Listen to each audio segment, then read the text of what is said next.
Good afternoon to everybody and welcome to today's webinar on the Mexican market. Today's webinar is hosted by me, Kobe Kennards. I'm the Managing Director of ENC America. It will take us approximately 30 minutes to walk through the slides. As you can see in this slide, the handouts are available during the presentation in the handouts box.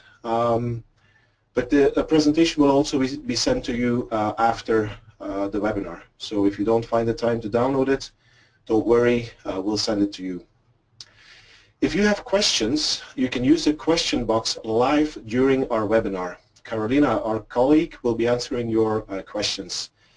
All questions that can't be answered today, if you have many questions, she may not be answered to all of your questions, or questions that you have after the webinar, feel free to send her an email and she will be answering all of your questions. A quick word on ENC. Who are we? We are an independent energy procurement consultancy. What does it mean? We're standing behind our customers with energy procurement advice on a daily basis. We follow markets, we do the RFPs for you, and so forth and so forth. We're very independent in this role. We are never working on a commission-based fee. We don't have any ties to any energy supplier in the field. This is our footprint. We mainly work with customers in North America and Europe. We have about 12 offices currently in those two regions. We do help our customers in other regions as well with a so-called light approach, where our ePoint data management system is used to follow up on your consumption and cost. We also follow up the deregulation process in all of these other regions in the world. Now, let's immediately get started on our webinar, and the main question today: why is this liberalization or deregulation in Mexico actually needed? Well, first of all, a couple of remarks here. If you know that currently the CFE, which is the National Energy Producers in Mexico, sells energy under production costs. That is, of course, one of the biggest incentives for the government to deregulate the market. They want to get rid of that high subsidy that they have to pay to the Mexican energy consumer. The deregulation is also intended to attract investment in renewable energy. Like many countries, also Mexico has set a very ambitious target to produce by 50% renewable energy. Thirdly, it is meant to attract investment in infrastructure. There's a huge work needed in the Mexican environment. In this growing economy, there's a lot of new infrastructure that needs to be built, and this will partly be done by third-party investors that are attracted to build infrastructure in Mexico. Fourthly and lastly, I would say the demand to meet demands of the Mexicans. Last year, Pemex, the national oil and gas producer, wasn't able to produce the demand from the Mexican market. So clearly, a deregulation is intended to attract new supply into the Mexican market. As we said, currently, this last year, Mexico produced roughly 22% of all the energy consumed by renewables. The ambition is by 2050 to have 50% of that production based on renewable technologies. Now, take a step back and let's consider what the key factors are to make a deregulation work. We've summed up here the three main elements that are the most important in ENC's view to talk about a successful deregulation process. First of all, third-party access. It's a well-known concept. TPA is crucial, of course, to allow other parties than your currently ex-monopolists to play a part in this market. Secondly, an effective and efficient balancing system is equally crucial for a well-functioning market. And thirdly, a liquid wholesale market. Now back to that TPA element of a successful deregulation. Within TPA, we understand concepts such as unbundling. It means that you break up the monopoly players and you typically unbundle their activities, by which we mean you put their distribution and transportation activities in a separate company so that on that part there's no prejudice, let's say, of that new company towards everybody that comes onto the grid. Typically for energy, you don't deregulate that grid part. You don't want to have 20 energy grids on top of each other. So that is kept in a monopoly sphere, but by a different party than the old vertically integrated monopoly that controlled the full chain. What is also very important in third-party access is the creation of a very good capacity allocation process. Allocating the free capacity on the grids and specifically creating principles where the old incumbents cannot just sit on capacity without even bringing it to market. The lose it or use it or lose it principle is very important if you want to have a successful deregulation process in place. Within third-party access, a crucial concept as well is the creation of larger entry-exit zones, say virtual hubs in the end of this process, where energy is freely transported within a certain region without having to go from one infrastructure point to the other infrastructure point. As far as the creation of a liquid wholesale market is concerned, two elements here are very important. First of all, what we need is a very well-functioning day-ahead and even within-day market so that the balancing system can be supported by a financial system of a wholesale market that allows suppliers to easily get rid of excess energy or buy incremental needs as the day progresses. And of course, a well-functioning forward and futures markets helps the market to truly open up so that suppliers can offer their customers fixed prices or allow them to partly fix their prices in tranches. Let's focus on the electricity sector first, and then in the second half we'll focus on the gas market. Now, these are the steps that have been taken so far towards deregulating the energy market. It all started back in 2013 when Mexico decided it would open up its markets, and therefore they needed a constitutional reform. So they really had to change the constitution in order for the energy markets to be deregulated. In 2014 we saw the passing of the electricity industry law and the creation of SENACE. This is one of these important aspects of unbundling. So SENACE, the national transporter of electricity, was created back in 2014. In 2015 we saw the further unbundling, restructuring of CFE into a production company and a commercial company and so forth. And now finally this year, 2016, we saw the creation of a wholesale market, currently only a spot market, the introduction of a balancing system, and the first auctions attracting investment in generation have already taken place.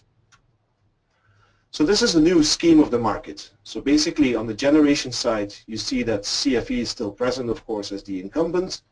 Pemex Cogeneration, which is a part of Pemex that produces energy, is now also an active player in the market and actively competing with the former monopoly player CFE. There are long-term contracts in place with CFE that will bring themselves to the market as such, and there's also particulars who with their own generation can participate to the market.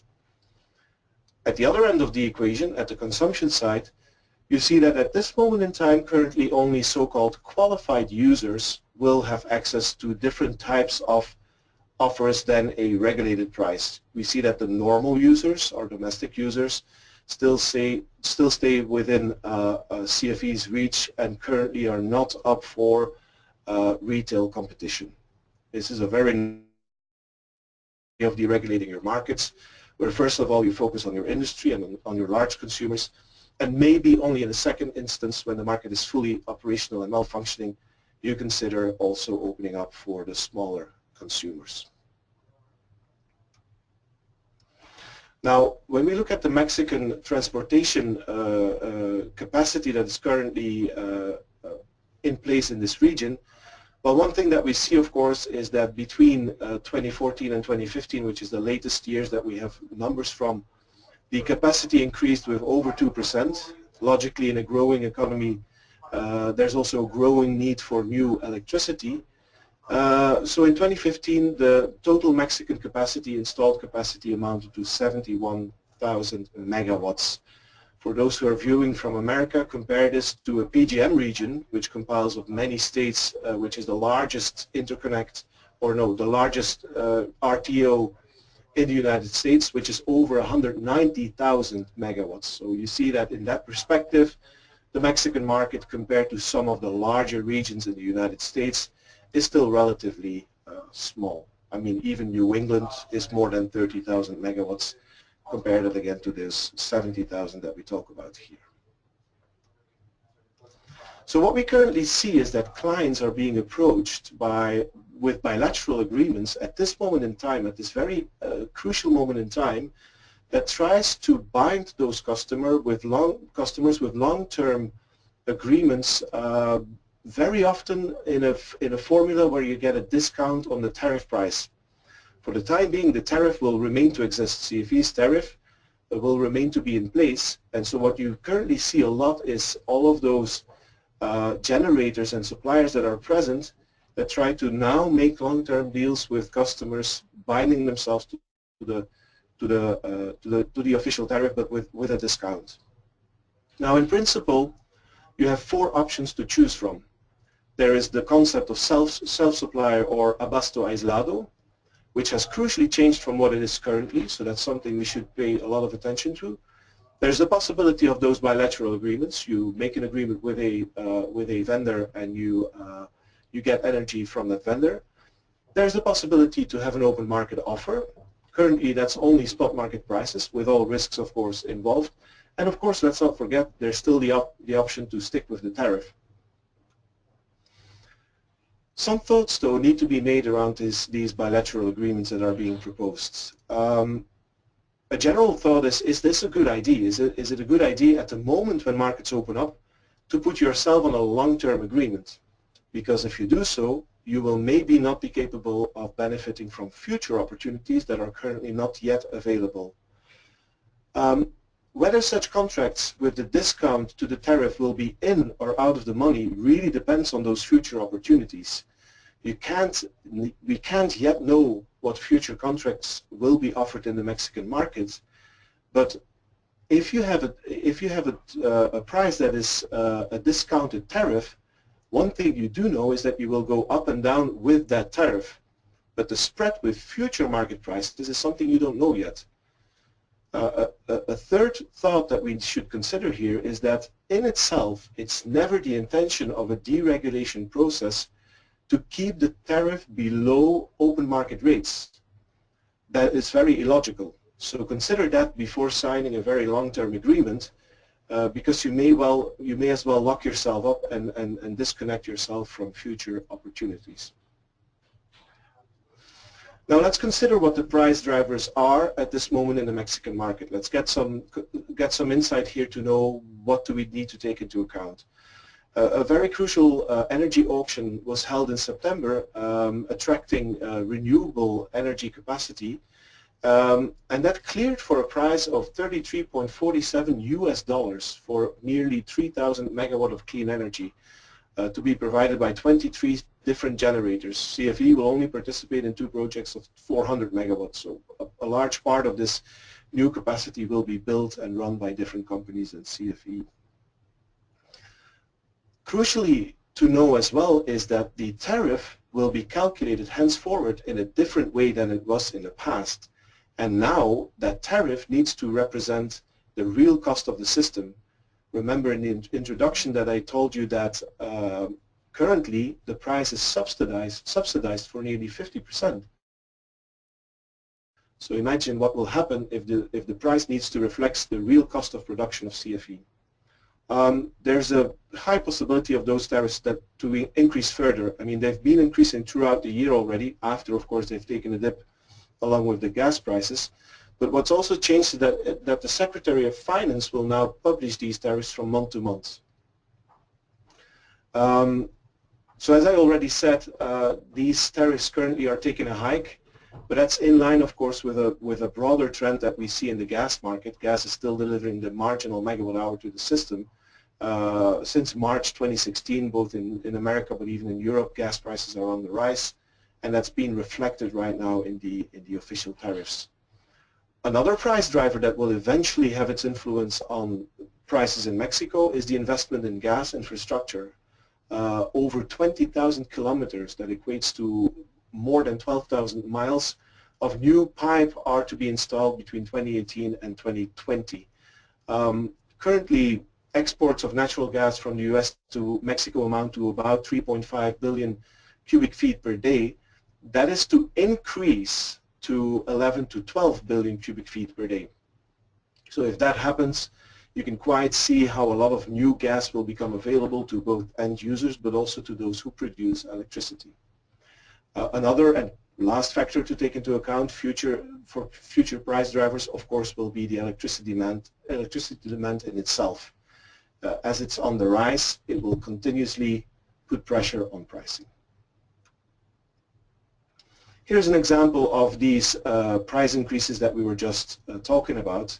We've taken a comparison 2015 against 2016, and you specifically see that in the last months here, some of the components of the official tariff, which is split up in 4 components, demand-based part, a peak, an intermediate, and a base part.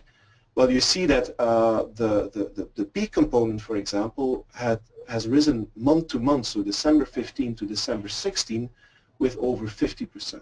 That is very, that is a lot, and the trend at this moment, if you look at this line, is not downward. That's the only thing we can say. Of course, none of us can look into the future. None of us know what future gas pricing will be like. But right now, that tariff is on the rise quite massively. Again, if you link your long-term agreement to this tariff, you will keep on going up and potentially down with a reduction to that official tariff. What we see is that the open market price that's currently already available, as we said, just a spot market price, is very different throughout Mexico. Basically, the fringes, South Baja California and the east of Mexico currently pay the highest electricity prices. It's remarkable and not surprising, of course, that the regions closest to the United States, with even some first interconnection between the US and Mexico, pay the lowest prices. The Tijuana and the Ensenada zones currently averaged around $23 per megawatt hour during the first 6 months of 2016, which is a very attractive price, of course, to be paid. Again, as an example, this is what happens when you link your price to the CFE tariff. Even with a reduction, your price will always continue to go up or down with that tariff. You don't know if that will be competitive going forward into the future. As we see that those long-term deals are often multiple years, we speak of durations between 5 and 15 years, you can quite see that there are some risks linked to signing such a long-term deal. Later on, we'll tell you what our proposal is as a best approach. Some words on this self-supply situation. So currently already in the Mexican market, self-supply is available as an option. That's already been available for at least the past 2 decades. Self-supply will change quite dramatically as a concept. The old contracts will be respected and will be in place until their end date, but when they are out, they will have to be replaced by a bilateral agreement with or without a change in price construction that will be up to the negotiation on your part. The new concept of abasto aislado really stands for local supply. So everything that now will fall under self-supply that is new needs to be local production and local supply, either on-site, cogeneration on your facility, or adjacent to your facility. No longer 50 kilometers away and just some kind of a virtual participation into this power plant not connected immediately to your site. So that's very crucial to understand. The new concept of self-supply is no longer equal to what it is currently. Let's focus on the gas sector. Before then, we can go into our final recommendations. The gas sector has also opened up, and for the first time since '38, really Pemex sees competition back on its territory. So it's quite remarkable. It's been a long time, let's say, that Pemex, the national oil and gas company, has been put to the test. As for power, the unbundling has already taken place. Cistern Gas is now the gas transporter, and private pipeline companies are attracted to invest into the Mexican situation as well. Now, remarkably so, in this deregulation law, Pemex has to give up 70% of its current contracts by 2019. That is 2 years from now. We all remember that 2017 starts in a couple of days from now. So within 2 years, Pemex is to give up 70% of its contracts, which isn't saying that they can't recontract, of course, in a different formula, but 70% of the current contracts in place will need to be brought to the market. So there's going to be somewhat of a stampede in the Mexican market as far as gas is concerned. Also crucial to know is that a creation of a secondary market that is available to sell and buy unused capacity is already in place. So with all the means and tools that will help facilitate the well-functioning of this market. This is the scheme, as we saw for power previously.